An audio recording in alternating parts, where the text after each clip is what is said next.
With every technology shift that we as marketers have gotten, we haven't replaced people. In fact, we've needed more of them. Today, I'm speaking with Dave King, a top CMO at HeyGen, a company that's revolutionizing video creation for businesses. We're a visual storytelling creature. The first visual stories were told 30,000 years ago, and that's been the primary mode of communicating. We use AI to make this magic happen, and it's giving the power of video that was previously reserved for like the top 1% of filmmakers.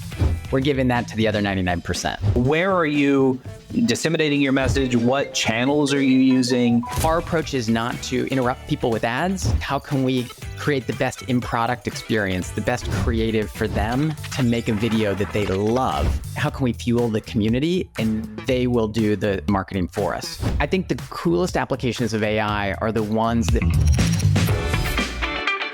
Dave King, thanks so much for joining us on Top CMO. Jackson, it's a pleasure to be here. Thanks for having me. Wonderful. Now, Dave, you are the CMO at HeyGen. And for the uninitiated, just tell us in a nutshell, what's the elevator pitch for HeyGen? HeyGen's AI video for businesses. So we help businesses create, localize, and personalize videos at scale without a camera or crew.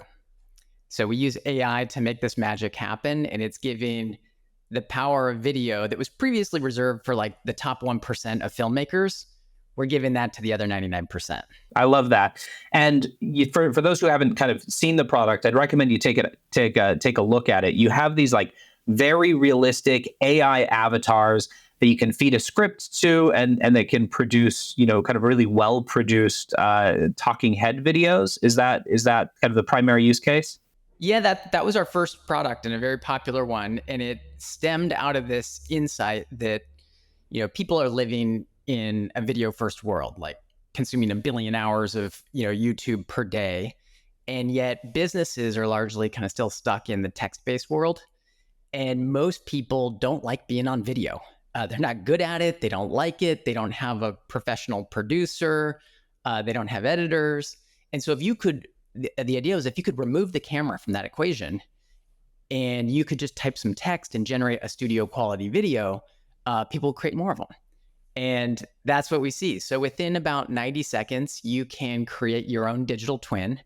And from that, you just type a text or an email and out comes a beautiful studio quality video. I love that. Now, HeyGen has had some big news recently. I think you just here a couple months ago closed a $60 million round at like a $440 million pre-money valuation. Yeah, thank you. We're really excited about the opportunity. We've been working on the company and the product for over 3 years, building the technology, but really launched the product just over a year ago. And since then, it has spread across 40,000 paying customers in over 100 countries and millions of users on the platform. I think just tapping into this idea that, video was really, really hard to do, and this makes it 10x faster and a tenth the cost. The cool thing is, a lot of these AI-based tools are being adopted by early adopters. We actually see the exact opposite. We're being adopted by, old school European manufacturers like Komatsu and nonprofits and city officials like the mayor of Yokosuka, Japan. These people who didn't really have big video teams now have this new capability. So it's a super fun audience to serve. And the reason for the fundraising is just to scale our international growth and product line.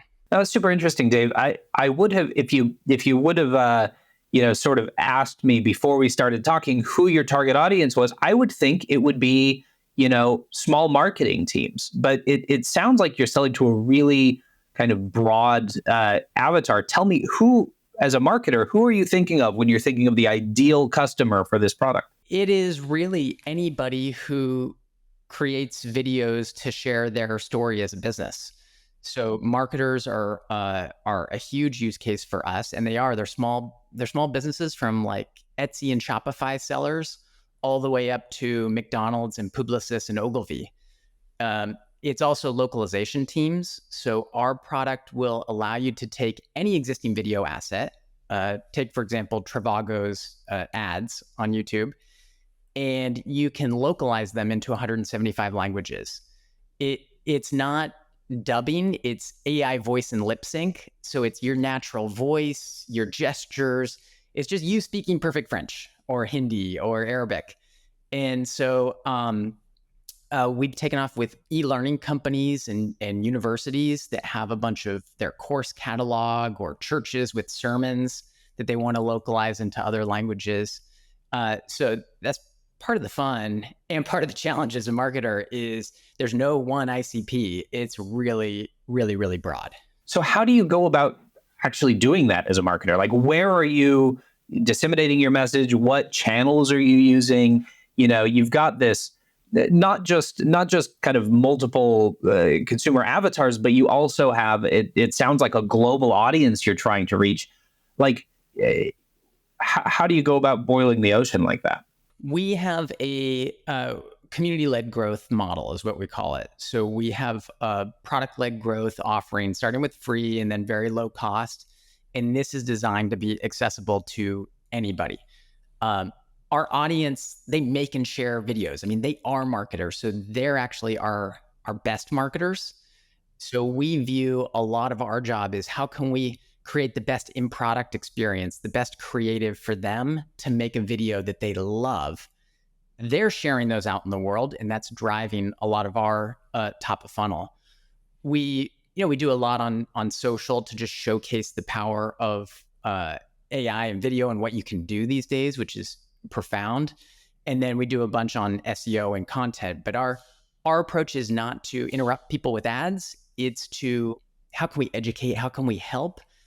How can we fuel the community? And they will do the marketing for us. We also have a sales-led business that's designed to help those big companies like Publicis and Ogilvy. And there we take a much more narrow kind of solution-based approach. But the most exciting thing is putting the technology out in the world and seeing people use it in ways that we never imagined. From spiritual leaders in India to real estate agents in Miami to Wall Street analyst firms to Sinclair Broadcasting is now running tennis.com on the platform.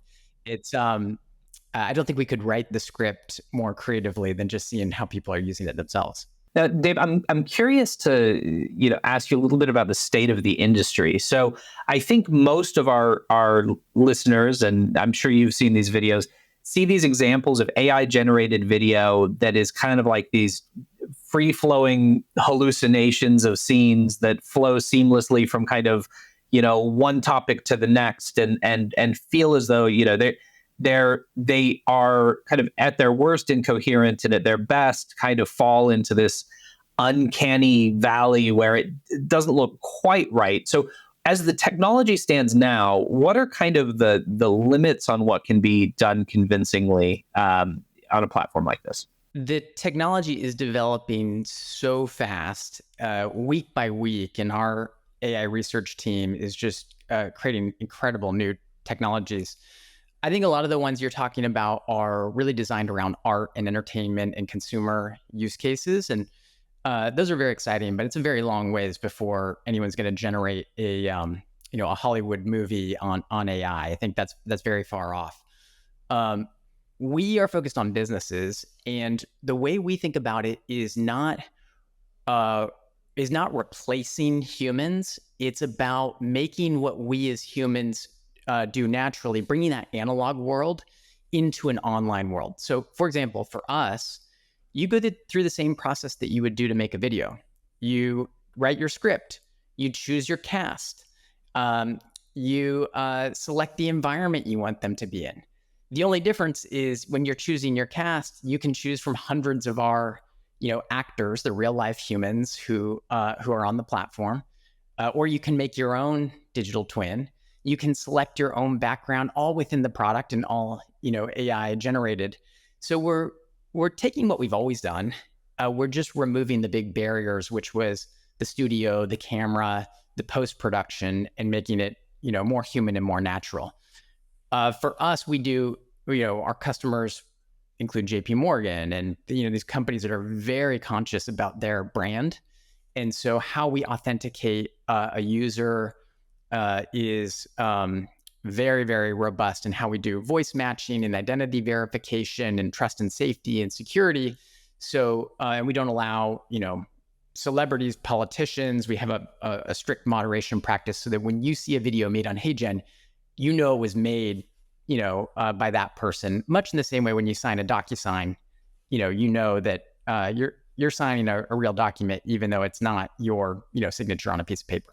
So let's talk a little bit about that. I think that's really interesting. We've seen some high profile examples of, I know Elon Musk shared a video using Kamala Harris's voice on what he called a parody, what some others are calling, a deep fake or a manipulation. Let's talk a little bit about like what are the implications for this technology when it comes to, kind of our ability, not as marketers, but just as like normal people to like ascertain the reality of the world. Like what are the implications and how do you think this technology is going to evolve to address them? With any new technology, there's a potential for misuse. I mean, we saw that in the early days of the internet. We've seen it with every major new media format. I think the brands and the companies that are going to be the most successful are the ones that put trust and safety at the core, just in the same way that any brand does. If it's a consumer packaged goods company, the ability to trust the brand is paramount. And so from day one, we built that stuff into the platform. Fortunately for us, our business model is perfectly aligned with that incentive. We are selling to brands, whether they're small businesses or international nonprofits or global multinationals. For us, making sure they're trusting us with their brand, making sure that they have the control, the granularity, the identity verification, I think sets us apart from other tools that have the potential for misuse. But it's a very important topic, and I think a lot we can learn from past major breakthroughs, whether it was web or mobile. I'm curious, as you're marketing this product, kind of what are the major sticking points with a potential customer that you're having to overcome as you're explaining what it is you do, what the value proposition is? What's kind of the pushback that you're getting, and how do you overcome that?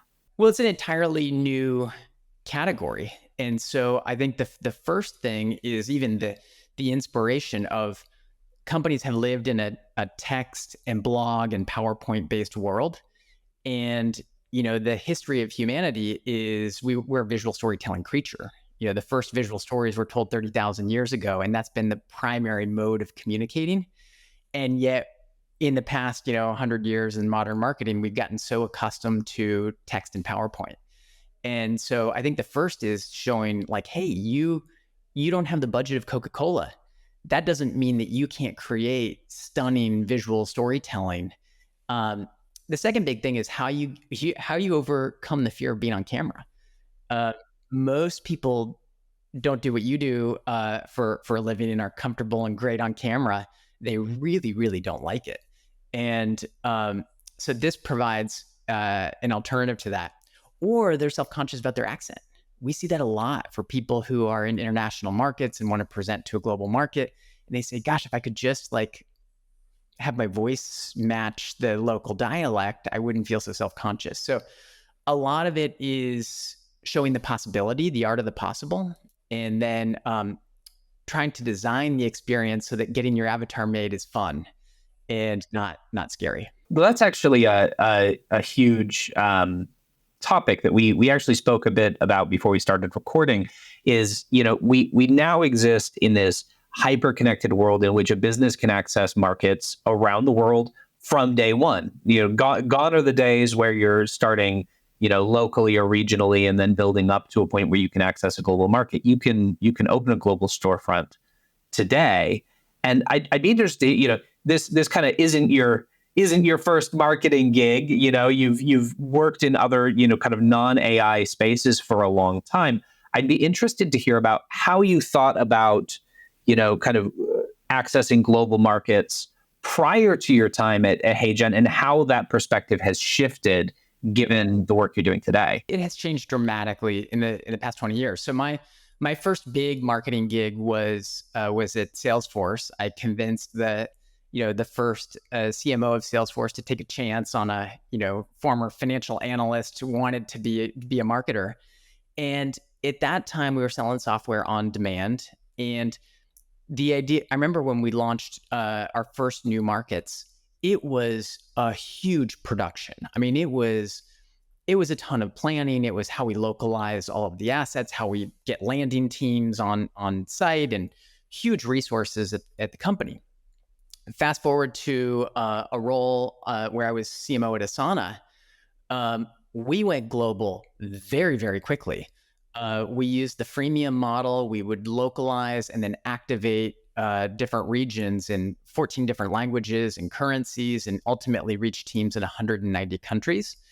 But this was a big team, and this was a huge localization effort, huge growth marketing effort to reach these regions. I think what you're seeing now is the world is so hyper connected that if you're a Shopify seller, you can go global, with one person. You don't need a huge team. And so the fastest way to expand your market as a small team is to access people in more languages. And those can be in region. Here, I'm based in California. 50% of our population speaks Spanish. You have to do what Europeans have done, which is when you produce something, make it available to your audience in different languages. And now with AI, you can just dramatically lower the cost and increase the speed of doing that. It used to be that you would have to create an asset, then go through the dubbing process, go through the localization process, go through the reshooting process. Now you take a link off of YouTube that you made, drop it into AI. We do an AI voice and lip sync, and that asset's now available in 6, 7, however many languages that you want. So I think it's a great example of modern technology just making what we already do great and making it available, democratizing it to more people. Wow, that's incredible. So you're literally taking your existing asset, plugging it into the product, and then you're being given back something that's near identical, but you have a voice and a kind of lip match to what you're saying. It is identical. It is the same video in every regard. The difference is we render an AI, a facial model over the mouth and facial gestures. We voice match you to the 175 local dialects, but it's distinctly you. It's your facial expressions. It's your voice, just with French, or speaking French or Hindi, even preserves your kind of local accent. And so company executives are now able to, I was talking to one the other day who, has a team in Ukraine, and he's now sending regular messages to his team in Ukraine to encourage and be with them. You can connect with your team in Japan. So I think the coolest applications of AI are the ones that bring humanity together, that make us more human, help us create more connections, rather than those that, I think there's a lot of fear mongering on these are going to replace the human. In our business, we're seeing the exact opposite. Mm-hmm. What's the most creative use case you've seen for HeyGen? My favorite use case most recently was we powered a global campaign by McDonald's, produced by IW Group, and they were launching the Grandma McFlurry, this new sweet treat that was designed to call back the nostalgia of your grandmother taking you to, making you a sweet treat when you're a small kid. But the realization for them was a lot of people don't live in this modern day. They don't live next to their grandma. And in many cases, they don't even speak the same language or don't speak the native language. So they launched this Grandma McFlurry campaign where you could walk into a McDonald's and record a video of you sending a message to your grandmother. And then HeyGen, behind the scenes, we translated it and would send it to their grandmother so they could receive a message from their grandkids speaking, Arabic or Hindi or Spanish or French. And it was such a cool campaign to be part of. You can see videos on YouTube of these grandmothers, crying, weeping at the idea of their grandchild, connecting with them in India. Really creative campaign, really special, and was a fun one to be a part of. I love that. Now we ask kind of every guest we have on the show lately what their impressions are of kind of the impact AI is going to have on marketing, whether they feel it's kind of overhyped or whether it's living up to the hype. Now, I think I know where you fall on those questions, right? And actually, I was reading this morning in the Wall Street Journal that I think OpenAI is in talks to receive funding at something like $100 billion valuation, which is wild. So I would ask, Dave, if you were talking to someone who's maybe AI skeptical, someone who thinks that the hype is kind of bigger than what they think the technology is actually going to deliver, what would you say to them to help them to realize the potential of this technology? Well, I worked on my first company in the first tech bubble, and I remember people saying, "There's no way anybody's going to buy something online." And then at Salesforce, people said, "There's no way you're going to buy software as a subscription in the cloud." And then mobile came out, and people were like, "Oh yeah, mobile, but it's not going to be the primary compute mechanism." I think this is bigger than all of those, but I think it's going to change in ways that are different than people anticipate. I hear a lot of fear mongering on this is going to work. You don't need any employees, you don't need any marketers. This can now write your copy for you. With every technology shift that we as marketers have gotten, we haven't replaced people. In fact, we've needed more of them. But it has amplified the impact. The productivity has been a massive increase. So in a way, I think AI is going to help us do what we do best, which is really like, what is the customer insight? What's the pain point? What's the story? What's the strategy for how we're going to reach these? And it's going to minimize the rote tasks. How do I summarize these documents? How do I set up a creative brief structure? How do I automate a workflow? That stuff we're going to spend less of our time on that, and we're going to spend more of our time on the innately human stuff. So I think it's a very, very bright future, and I don't think any people who are top of their craft in marketing are at risk of losing a job anytime soon. That's a good insight. Thanks for that. Now, I'm curious. You've kind of made the leap into this new company, but this isn't kind of the first big leap you've made in your career. You talked about sort of making the leap from being a financial analyst to being a marketer, right, at Salesforce. And what was it that sort of caused you to get into marketing to begin with? Well, my very first marketing job was by accident. We were working on a startup in college, and I was the cognitive psychology major. And so when it was time to launch the product, I drew the marketing straw, and I didn't know at the time that would be a life calling. I worked as an analyst for a Wall Street bank, and there was a moment there where I saw this large M&A transaction being done, not by the financial analysis, but by the CEO's ability to craft a story about the future and the vision of these two things.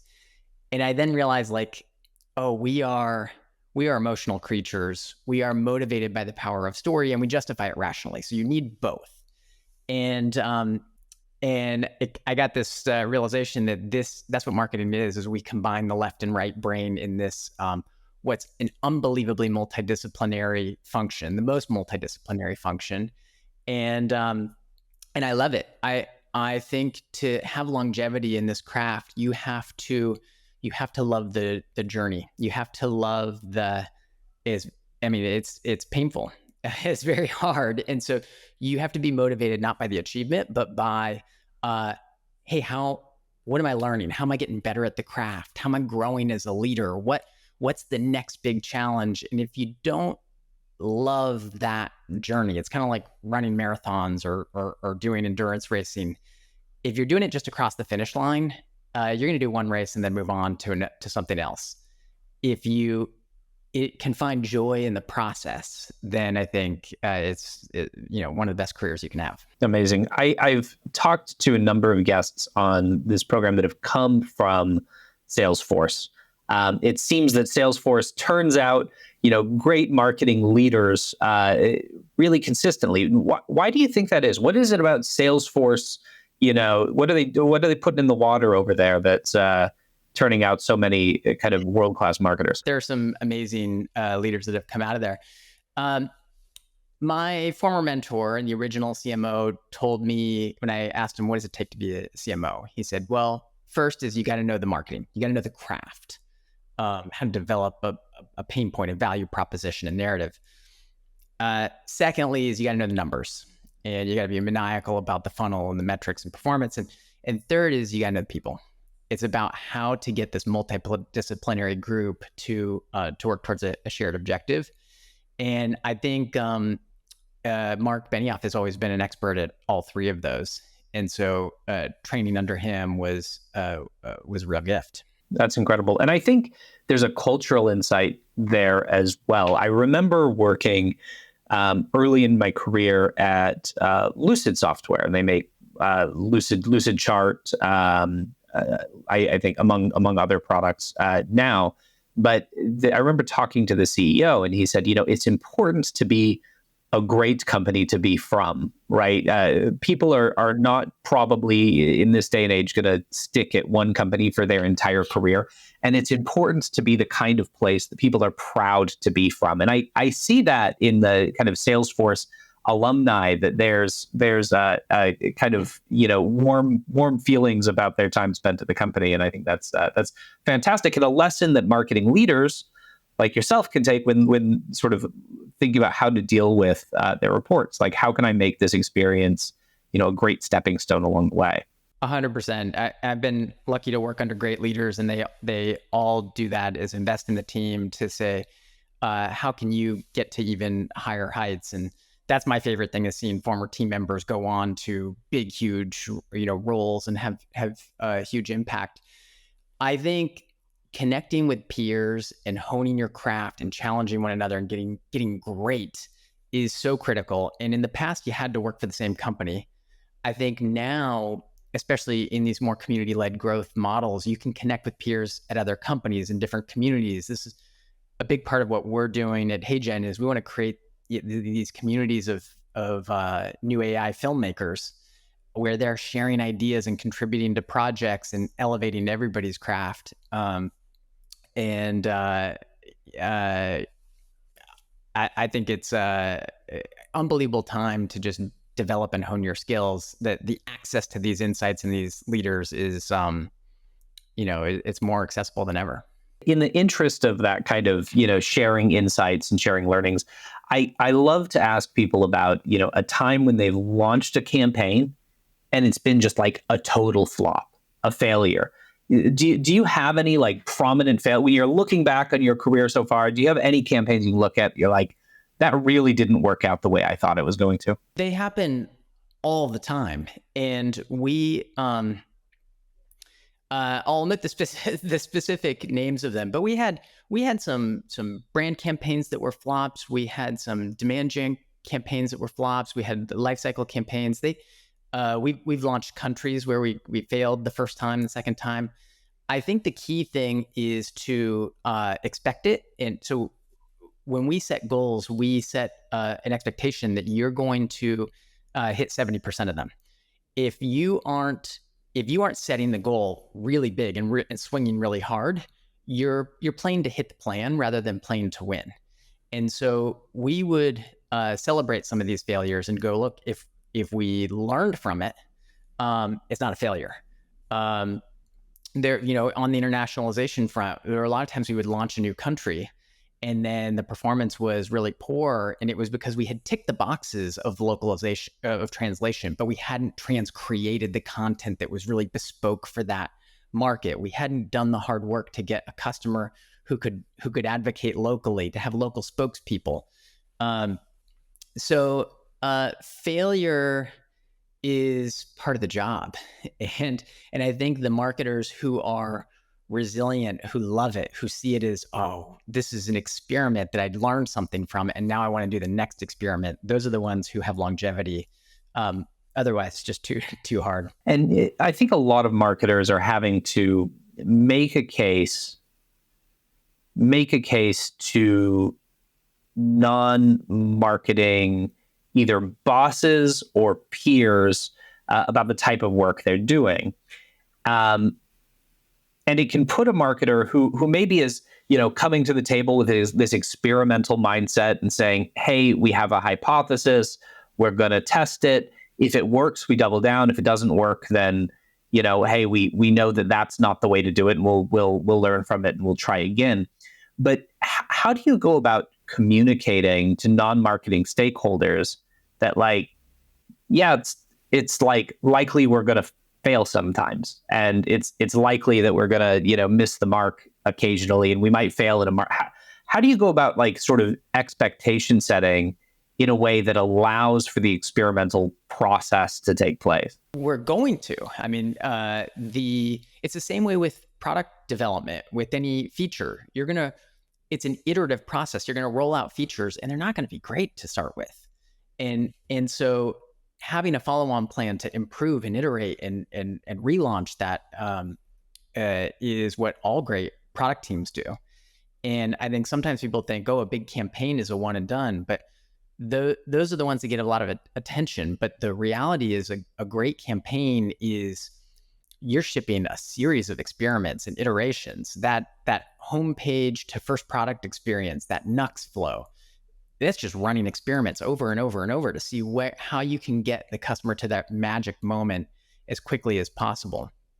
I think when communicating with executives, you generally don't show creative. You show the metrics that you're trying to move and the series of experiments and bets that you're driving to move those. And the more you set the expectation that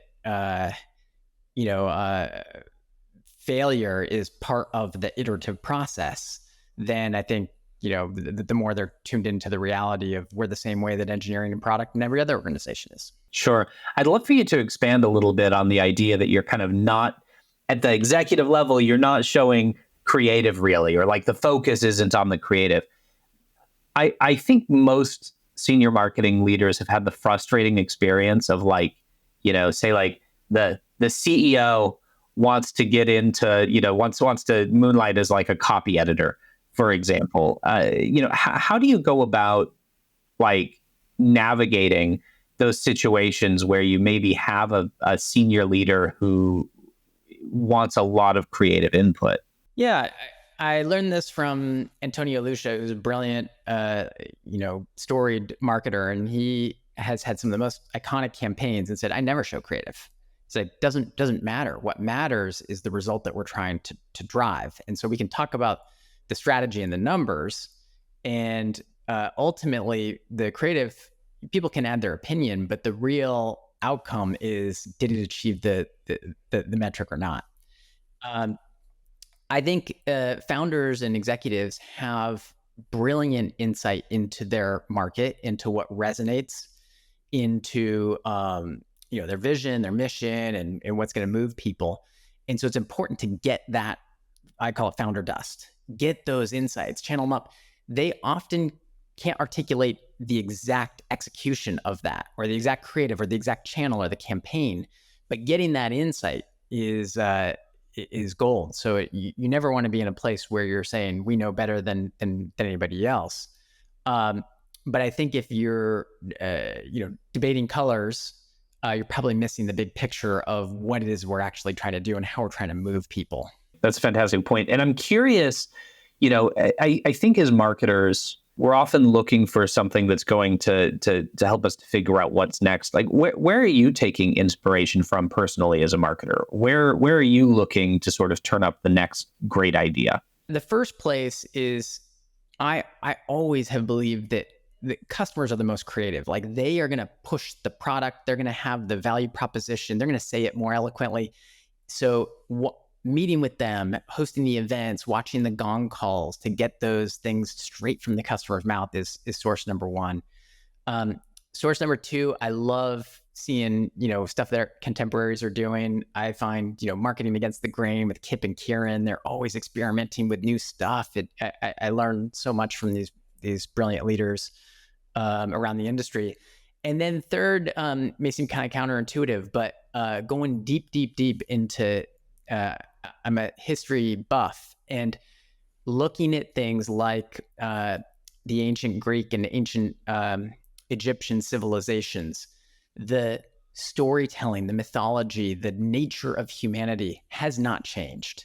The tools have, but I think you can get so infatuated with all the newest tools and the A/B testing and the algorithmic and miss the fundamental nature of humanity, which ultimately is is visual storytelling at its finest. And so I think tapping into history has always been a way where I found a lot of inspiration. That's super interesting. It makes me think of, many marketers will be familiar with Joseph Campbell and like the hero with 1,000 faces, right? And for those who don't know, this guy, Joseph Campbell, took a look at a huge body of mythology and was trying to say, like, what is true of all these different stories? And he developed something called the hero's journey. And you see the hero's journey in marketing all the time. I mean, it's almost like become such a trope and so far removed from the original work. I wonder how much value is lost there. But tell me a little bit about your process for translating historical insight into marketing insight. Well, I love the book that you mentioned. It's phenomenal. Another good one to add to the list is The Science of Storytelling by Will Storr. Very, very similar research-based process for it. And the story has always been the way that we have communicated past knowledge and organized teams around a mission and driven movements. And so to assume that an algorithmic ad buying process or an A/B test is going to be more powerful than that is, I remember the former CMO of GE used to say, look, optimizing the channel is moving pennies around. Optimizing the story is where you're moving dollars around. That's the higher order thing.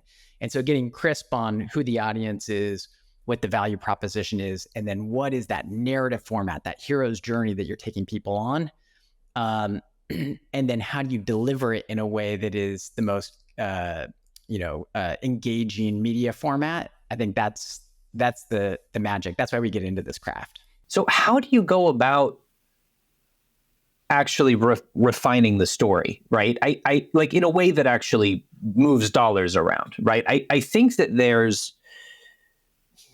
there's a lot of kind of very hunch-driven narrative crafting going on, and there's this desire that's driven probably, from the CFO, from the CEO to like reduce everything down to, a set of really easily measurable, A/B testable KPIs. But if you're looking to craft a narrative, you've kind of got to take some leaps that can't be entirely data driven. So how do you go about doing that really? Like what's your, can you give me an example? The goal is always data driven and the measurement of success is always data driven. But back to the three attributes of marketing, knowing the numbers, knowing the marketing, knowing the people. On the knowing the marketing, it's who's the audience, what's the pain point, what's the positioning statement, the value proposition. Once that is crisp, then you say, what is the story? And the story, back to the hero's journey, is an ordinary person gets called to an adventure against extraordinary odds. They get helped by a mentor. Oftentimes that mentor can be your product or your community.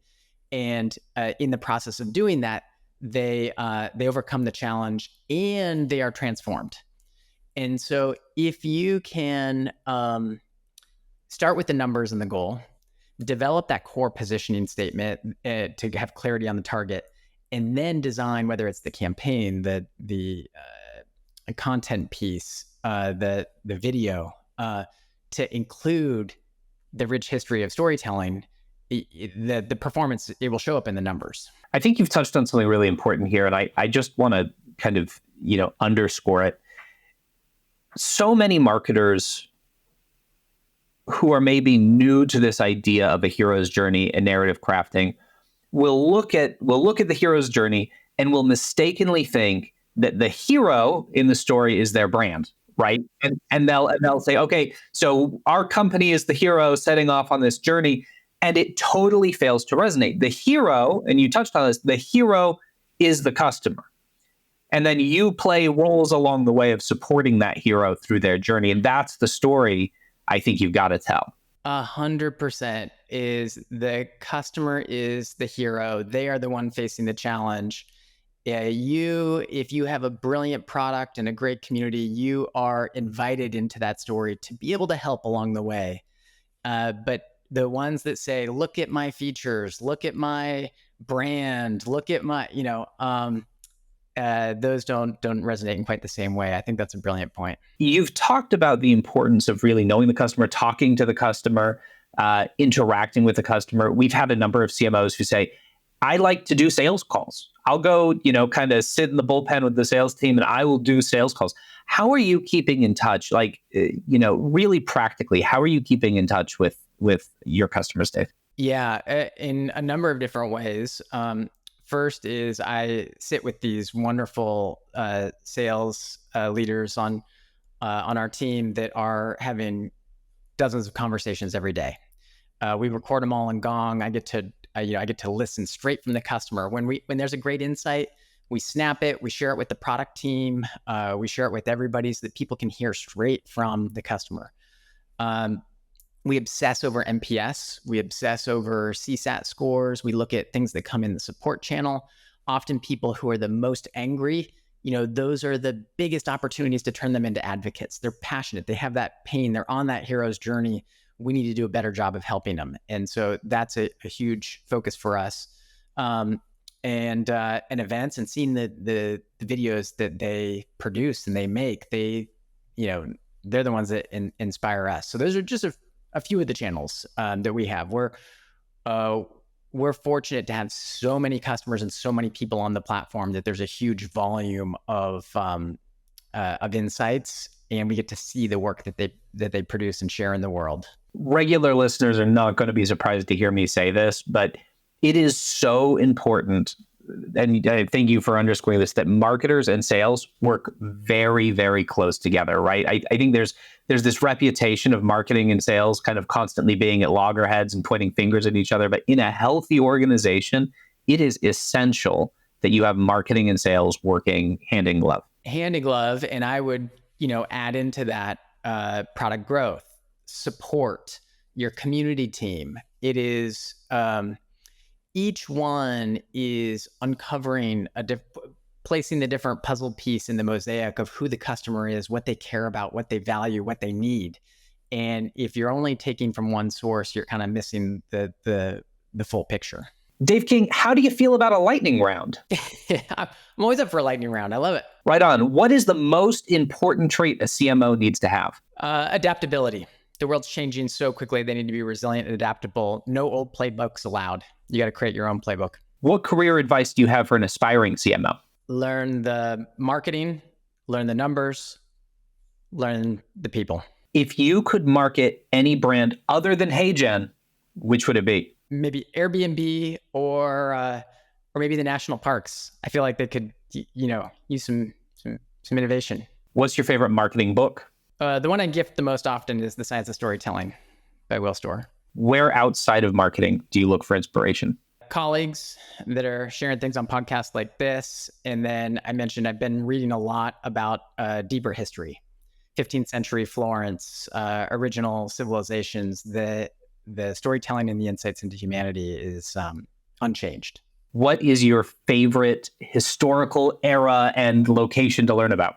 My daughter wants to be an Egyptologist, so we just visited and talk about visual storytelling. It was unreal. Most highly recommended place to visit if you have not been. Right on. What is your favorite marketing campaign of all time? Favorite campaign of all time? I don't think it was a traditional marketing campaign. It was the Ice Bucket Challenge. My wife and I, we lost my wife's mom to ALS, and the movement, how you connected such a huge amount of people to this cause. I think that was maybe one of the best campaigns ever. I love the personal connection there as well. Yeah, definitely an inspiring campaign. Anything we didn't discuss that we should have? I think we covered a lot of stuff. I think, look, AI and video is a huge horizon to do the thing that we do most naturally, which is tell visual stories. We've done it throughout history. This is not scary new tech. This is exciting stuff. One of the new things we're just launching is we call it interactive avatar. It's the ability to have a live conversation with a digital twin, or we call them coaches. So instead of having a chatbot experience, you can now have a coaching experience with someone that's available 24/7, trained on your LLMs. We're just entering this whole new market of visual storytelling. I think it's quite exciting. Amazing. That is exciting. And we will leave it there. Dave King, thanks so much for coming on Top CMO. Thanks, Jackson. It was a privilege.